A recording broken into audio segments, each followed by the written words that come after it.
Hi everyone, welcome back to yet another video. This is Vaishnavi and I hope you all are doing great. So आज के इस video में हम लोग async और await के बारे में पढ़ेंगे।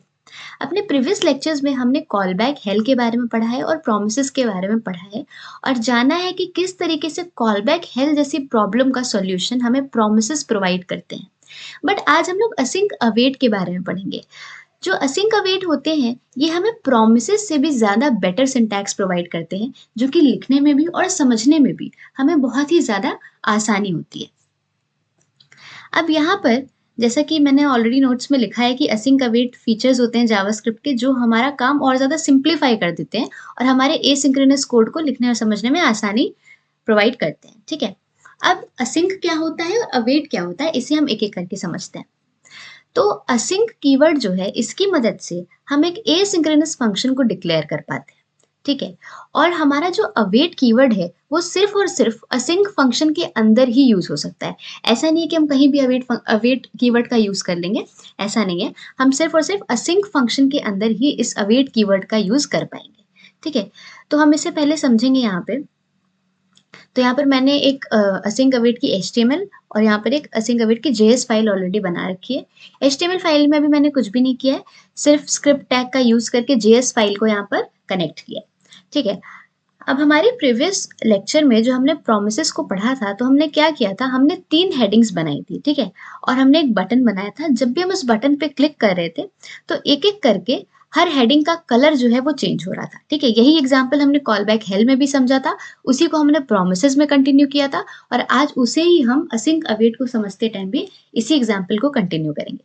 ठीक है, तो यहाँ पर हम क्या करेंगे, सबसे पहले जो हमारा HTML का कोड है जहाँ पर हमने 3 हेडिंग्स बनाई हैं और एक बटन बनाया है, इसे हम कॉपी कर लेंगे अपने असिंक अवेट वाली फाइल में। ठीक है, और यहाँ पर जो प्रोमिसेस का कोड है एक बार इसे भी मैं पूरा कॉपी कर लेती हूँ और असिंक अवेट वाली फाइल में यहाँ पर मैंने इसे पेस्ट कर दिया। ठीक है, अब समझते हैं असिंक और अवेट को।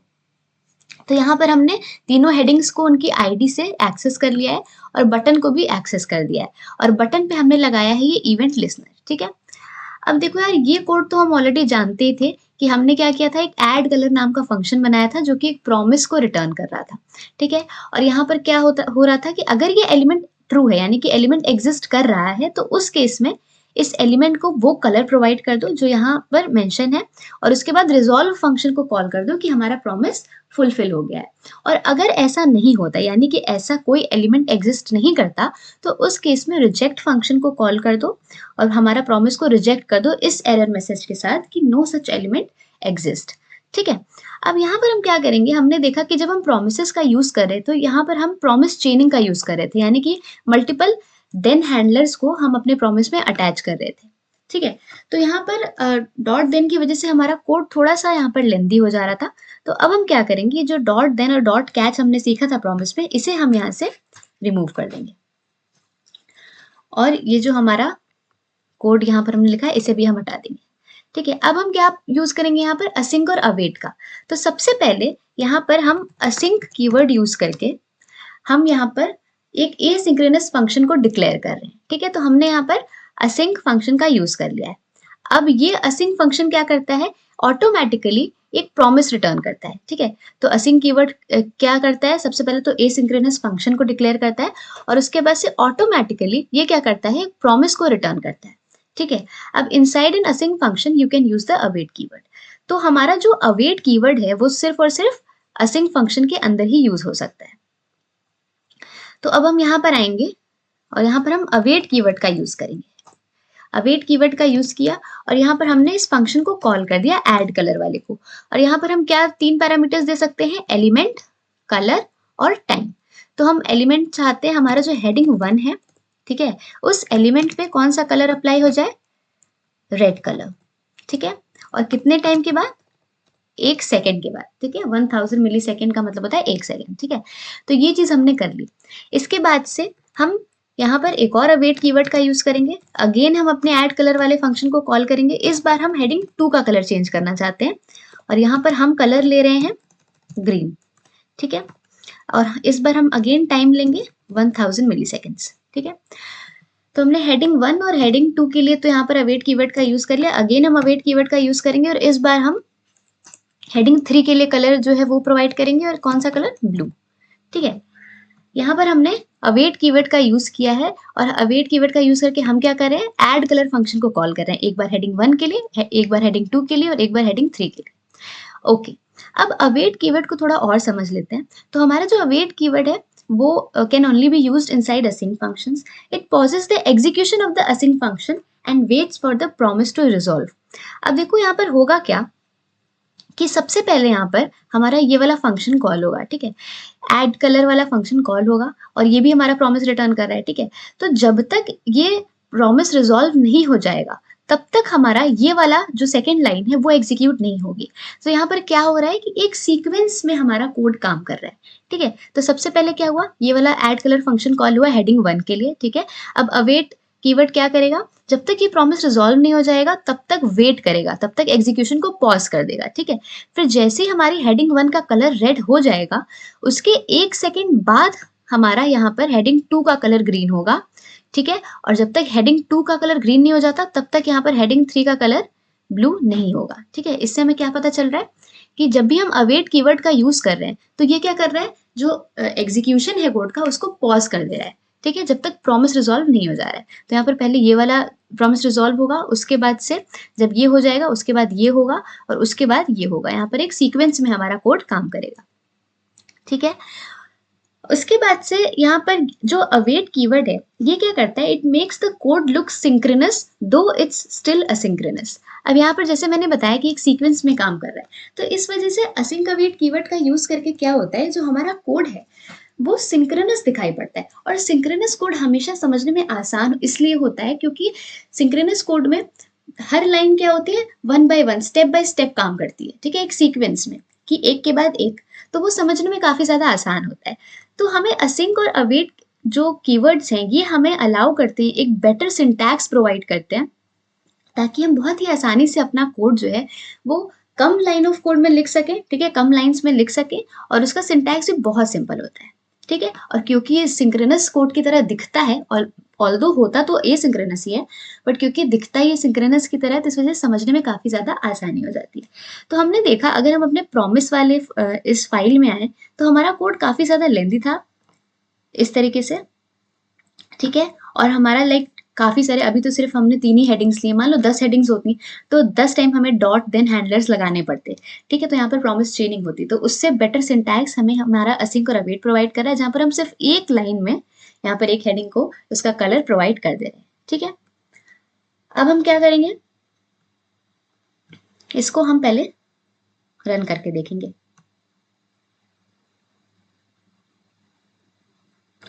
सॉरी, मैंने JS फाइल को रन कर दिया, HTML फाइल को हमें यहाँ पे रन करना है। ओके, अब अगर मैं यहाँ पर क्लिक करूं तो यहाँ पर हम देख पा रहे हैं कि 1 सेकेंड बाद हेडिंग 1 को रेड मिला, फिर हेडिंग 2 को, फिर हेडिंग 3 को। इसे रिलोड करूं, अगर फिर से मैं क्लिक करूं तो यहाँ पर 1 सेकेंड बाद रेड कलर हो गया, फिर यहाँ पर हेडिंग 2 का ग्रीन और हेडिंग 3 का ब्लू। तो हमारा कोड से इसे काम कर रहा है।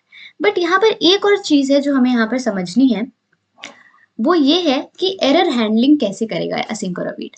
तो यहाँ पर अगर हमें असिंक फंक्शंस में एरर को हैंडल करना है तो हमें ट्राई कैच ब्लॉक्स का यूज करना पड़ेगा। अब ट्राई कैच ब्लॉक को हम कैसे यूज करते हैं कि जो भी कोड हमारा कुछ एरर थ्रो कर सकता है वो कोड हम लिखते हैं ट्राई ब्लॉक में, ठीक है। और जब भी कोई एरर थ्रो होगा ट्राई ब्लॉक में तो वो कहाँ चला जाएगा, वो इस कैच ब्लॉक में चला जाएगा। और कैच ब्लॉक क्या करता है, उसी एरर को हैंडल करता है जो एरर ट्राई ब्लॉक में किसी कोड ने थ्रो किया था, ठीक है। तो अगर मान लो ट्राई ब्लॉक में कोई भी एरर नहीं अगर हो रहा है, उस केस में तो हमारा कैच ब्लॉक को हम स्किप कर देंगे, ठीक है, कैच ब्लॉक स्किप हो जाएगा क्योंकि तब कोई जरूरत ही नहीं पड़ेगी, कोई एरर नहीं है तो एरर को हैंडल ही नहीं करना पड़ेगा। बट इन केस अगर हमारा ट्राई ब्लॉक में कोई एरर आता है तो जो हमारा कोड का एग्जीक्यूशन है वो इंटरप्ट हो जाएगा और सीधा क्या होगा, जो कंट्रोल है वो कैच ब्लॉक पे ट्रांसफर हो जाएगा, ठीक है, ताकि जो एरर अकर हुआ है उसे तुरंत कैच ब्लॉक क्या करेगा, हैंडल करेगा, ठीक है। तो यहाँ पर हम क्या करेंगे कि जो भी हमारा कोड एरर थ्रो कर सकता है उसे हम ट्राई ब्लॉक में लिखेंगे। तो यहाँ पर हम क्या करेंगे, इस ट्राई ब्लॉक का यूज करेंगे और अपने कोड को ट्राई ब्लॉक में यहाँ पर प्लेस कर देंगे, ठीक है। और उसके बाद यहाँ पर हम कैच ब्लॉक का यूज करेंगे, ठीक है, एरर को हैंडल करने के लिए, कि कोई भी एरर आएगा तो उसे कैच ब्लॉक हैंडल करेगा, ठीक है। तो यहाँ पर ट्राई ब्लॉक में हमने वो कोड लिखा जो कुछ एरर थ्रो कर सकता है, और इन केस अगर कोई एरर थ्रो करेगा ट्राई ब्लॉक, तो यहाँ पर कैच ब्लॉक उसे हैंडल कर लेगा, ठीक है। अब एरर क्या हो सकता है, एरर हमने यहाँ पर कंडीशन क्या दी हुई कि अगर एलिमेंट ट्रू है, यानी कि अगर एलिमेंट एग्जिस्ट करता है तो उस केस में तो कलर प्रोवाइड कर दो, ठीक है, और रिजॉल्व फंक्शन कॉल कर दो। बट अगर एलिमेंट एग्जिस्ट नहीं करता तो रिजेक्ट फंक्शन को कॉल करके कुछ एरर थ्रो कर दो। तो यहाँ पर हम क्या करेंगे कि जैसे हमने हेडिंग यहाँ पर जो है तीनों हेडिंग को एक्सेस किया है उनकी आईडी से 1, 2 और 3, तो यहाँ पर मैं 3 की स्पेलिंग क्या करूंगी, इंटेंशनली यहाँ पर 3 की स्पेलिंग को मैं गलत कर दूंगी, ठीक है, ताकि मैं आप लोग को दिखा सकूं कि जब एरर अगर होगा तो कैसा लगेगा, ठीक है। तो यहाँ पर हमने इस वाली आईडी को हमने गलत कर दिया, 3 की जगह हमने क्या कर दिया, इसकी स्पेलिंग गलत कर दी है। अब इस केस में क्या हो जाएगा, हेडिंग 1 को तो कलर प्रोवाइड होगा, हेडिंग 2 को भी कलर प्रोवाइड हो जाएगा, बट जब हेडिंग 3 पे आएंगे तो देखेंगे कि ऐसी आईडी तो एग्जिस्ट ही नहीं करती। तो उस केस में जो हमारी एल्स वाली कंडीशन है वो चलेगी, क्यों, क्योंकि यहाँ पर element is equals to false हो जाएगा, ठीक है। तो उस केस में हमारा एरर आएगा। तो इसे यहाँ पर हम देखते हैं, यहाँ पर मैं इंस्पेक्ट करके कंसोल ओपन कर लेती हूँ। ओके, अब यहाँ पर हम क्लिक करेंगे, तो हमने क्लिक किया, हेडिंग 1 पे कलर हुआ, हेडिंग 2 पे हुआ, बट जैसे ही हेडिंग 2 पे हो गया उसके बाद हमें एरर देखने को मिल रहा है, नो सच एलिमेंट एग्जिस्ट। क्यों, क्योंकि हमने जो हेडिंग 3 को एक्सेस किया है उसकी आईडी हमने गलत डाली है, ठीक है। तो यहाँ पर हेडिंग 3 जो है वो कोई एलिमेंट एग्जिस्ट ही नहीं करता क्योंकि हमने आईडी गलत डाली है, ठीक है। तो इस वजह से यहाँ पर हमें एरर देखने को मिल रहा है हेडिंग 3 पे कि नो सच एलिमेंट एग्जिस्ट। मैं फिर से रिलोड करके दिखा देती हूँ। क्लिक पे जैसे मैं क्लिक मी पे क्लिक करेंगे बटन पे, हेडिंग 1 पे कलर प्रोवाइड हो जाएगा, 2 पे भी हो जाएगा, बट 3 पे नहीं होगा। 3 पे हमें एरर मिल रहा है, नो सच एलिमेंट एग्जिस्ट, ठीक है। तो इसे कौन हैंडल कर रहा है, जैसे हमारा जो मतलब क्लिक किया हमने बटन पे, तो जैसे इस वाले पे आया तो उसने देखा कि यार हेडिंग 3 तो मतलब एग्जिस्ट ही नहीं करती है क्योंकि यहाँ पर आईडी गलत है, तो हेडिंग 3 तो एग्जिस्ट ही नहीं कर रही है। तो क्योंकि यहाँ पर ये गलत है इस वजह से तुरंत क्या होगा, यहाँ पर हमारा कैच वाला ब्लॉक एग्जीक्यूट करेगा और हमें कंसोल में एरर देखने को मिलेगा, ठीक है। और हम क्या करेंगे, देखो जैसे कि मैंने आप लोग को ऑलरेडी बताया कि अगर ट्राई ब्लॉक में कोई एरर अगर होता है तो जो फ्लो ऑफ एग्जीक्यूशन है वो इंटरप्ट हो जाता है और तुरंत क्या होता है, कैच ब्लॉक पे कंट्रोल आ जाता है, ठीक है। तो यहाँ पर अगर मैं ये वाली जो लाइन है, क्योंकि हेडिंग 3 जो है वो हमारी एग्जिस्ट नहीं करती, राइट, हमने यहाँ पर आईडी गलत ली हुई है, ये जो आईडी है हमने गलत ली हुई है, तो यहाँ पर हेडिंग 3 एग्जिस्ट नहीं करती। अगर मैं इस ये वाला लाइन ऑफ कोड हटा के इसे हेडिंग 1 और 2 के बीच में ला दूं, ठीक है, तो उस केस में क्या होगा, हमारी हेडिंग 1 तो सही है, हेडिंग 2 भी सही है, राइट, हेडिंग 1 भी सही है, हेडिंग 2 भी सही है। तो ऐसा नहीं कि हेडिंग 1 पे कलर प्रोवाइड हो जाएगा और हेडिंग 2 पे भी कलर प्रोवाइड हो जाएगा और सिर्फ हेडिंग 3 के लिए एरर आएगा, नहीं। यहाँ पर क्या होगा, क्योंकि ये कोड सीक्वेंस में चल रहा है, राइट, तो इसमें क्या होगा, हेडिंग 1 पे कलर प्रोवाइड होगा, बट उसके बाद वाली लाइन क्या है, उसके बाद वाली लाइन कह रही है कि हेडिंग 3 पे कलर प्रोवाइड करो, तो यहीं पे सीधा एरर आ जाएगा, ठीक है। इसके बाद वाली लाइन एग्जीक्यूट नहीं कर पाएगी क्योंकि जो हमारा कोड का एग्जीक्यूशन है वो इंटरप्ट हो जाएगा, ठीक है, क्योंकि यहाँ पर पहले ही एरर आ गया। तो यहाँ पर जैसे ही एरर आएगा तो कंट्रोल किसके पास चला जाएगा, कैच ब्लॉक पे चला जाएगा और हमें कंसोल में एरर देखने को मिलेगा और क्या होगा, हेडिंग 2 पे ये पहुंचेगा ही नहीं, ठीक है। तो यहाँ पर अगेन अगर अपने कंसोल में हम देखें, जैसे मैंने क्लिक में किया, हेडिंग 1 पे हमारा कलर प्रोवाइड हुआ और तुरंत एरर आ गया, ठीक है। जबकि हमारी हेडिंग 2 जो थी वो हमने उसमें कोई गड़बड़ नहीं थी, बट फिर भी हमें एरर देखने को मिल रहा है, क्यों, क्योंकि इससे हमें पता चलता है कि जो असिंक और अवेट है वो क्या करता है, वो एक सीक्वेंस में काम करता है कि आपका जो अवेट कीवर्ड है वो क्या करेगा, आपका कोड रन करेगा और हमारे जो एग्जीक्यूशन है उसको पॉज कर देगा जब तक प्रॉमिस रिजॉल्व नहीं हो जाता। तो यहाँ पर प्रॉमिस रिजॉल्व हुआ तो इस पे आया, पर जब इस पे आया तो इसमें प्रॉमिस रिजेक्ट हो गया, क्यों, क्योंकि हमारा जो हेडिंग 3 है वो हमने गलत ली हुई है, ठीक है, क्योंकि हेडिंग 3 एग्जिस्ट ही नहीं करती। तो आई होप आपको असिंक और अवेट का स्ट्रक्चर समझ में आया होगा, किस तरीके से ये काम करता है, ठीक है। और मैंने आप लोग को ये एरर भी दिखा दिया कि यहाँ पर कैसे यहाँ पे ये चीज़ें वर्क कर रही हैं। एरर आएगा तो तुरंत कैच ब्लॉक के पास कंट्रोल चला जाएगा, ठीक है।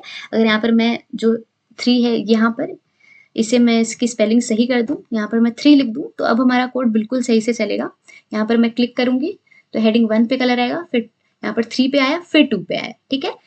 क्यों? क्योंकि हमने हेडिंग 3 को पहले ही प्लेस कर दिया है, तो इस वजह से पहले 1 पे कलर प्रोवाइड हुआ, फिर 3 पे प्रोवाइड हुआ, उसके बाद 2 पे हुआ, ठीक है? तो ये एक सीक्वेंस में काम करता है, इसी वजह से ये थोड़ा सिंक्रोनस लगता है। ऑल्दो होता है सिंक्रोनस ही है, बट ऐसा लगता है कि सिंक्रोनस है क्योंकि सीक्वेंस में काम कर रहा है, ठीक है? तो आई होप आप लोग को समझ आया होगा असिंक अवेट के बारे में, किस तरह से ये काम करता है। दोनों ही प्रोमिसेस और असिंक अवेट को हम यूज कर सकते हैं अपने एसिंक्रोनस कोड को हैंडल करने के लिए, बट जो असिंक अवेट है उसे ज़्यादा प्रेफर किया जाता है उसकी रीडेबिलिटी और उसकी सिंप्लिसिटी की वजह से, और एरर को हैंडल करना भी उसमें ज़्यादा आसान होता है और सिंटैक्स भी बहुत ही ज़्यादा कन्वीनियंट होता है। इसी वजह से हम असिंक अवेट को ज़्यादातर प्रेफर करते हैं, ठीक है? सो मैंने तीनों ही अपने जो टॉपिक्स हैं, कॉल बैक, हेल्प, प्रोमिसेस और हमारा जो असिंक अवेट है, तीनों में मैंने आपको एक ही एग्जाम्पल लेके समझाया है, ठीक है? ताकि आप लोग को और बेटर वे में समझ आए। So that's all for this video. अगर आपको ये वीडियो अच्छा लगा हो तो please like, share and comment on this video. अगर आपको कोई भी डाउट है तो आप कॉमेंट सेक्शन में पूछ सकते हैं। मिलते हैं नेक्स्ट वीडियो में, तब तक के लिए keep learning, keep exploring and please subscribe my channel.